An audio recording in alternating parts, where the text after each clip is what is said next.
C'est une grande surprise puisque la Russie, juste après ce crash, avait dit que le processus d'échange de prisonniers était suspendu jusqu'à un nouvel ordre. Selon les renseignements militaires ukrainiens, un échange devait avoir lieu le jour du crash il y a une semaine. Et ce soir, le bureau qui coordonne les échanges de prisonniers en Ukraine affirme que les personnes qui ont été libérées aujourd'hui, ce sont les mêmes personnes qui devaient être libérées il y a une semaine, mais pas les personnes dont les 65 noms figurent sur une liste publiée par la propagandiste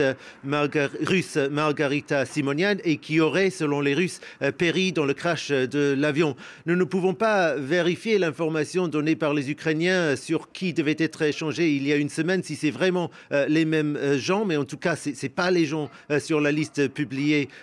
par les Russes et nous ne pouvons toujours pas vérifier l'information donnée par les Russes comme quoi ces gens auraient été à bord de l'avion et auraient péri puisqu'ils n'ont fourni vraiment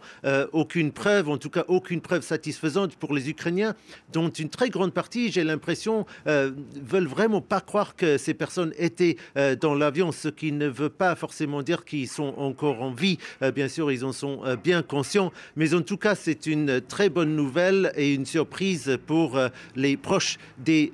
personnes disparues ou détenues. J'ai parlé tout à l'heure à Valentina Volkova, qui est dans un reportage que j'ai fait justement sur ces familles il y a 2 semaines. Elle a dit qu'elle était extrêmement reconnaissante envers les autorités ukrainiennes. Malheureusement, son frère qui est porté disparu n'est pas parmi ceux qui ont été libérés aujourd'hui, mais le frère de l'une des autres membres de l'association et que j'ai rencontré aussi, Roman, lui a été libéré, ce qui donne espoir aussi à tous les gens qui sont les proches de personnes disparues qui étaient dans les mêmes unités ou qui sont disparus au même moment, au même endroit que ce Roman. Donc, une grande bouffée d'espoir pour ces familles.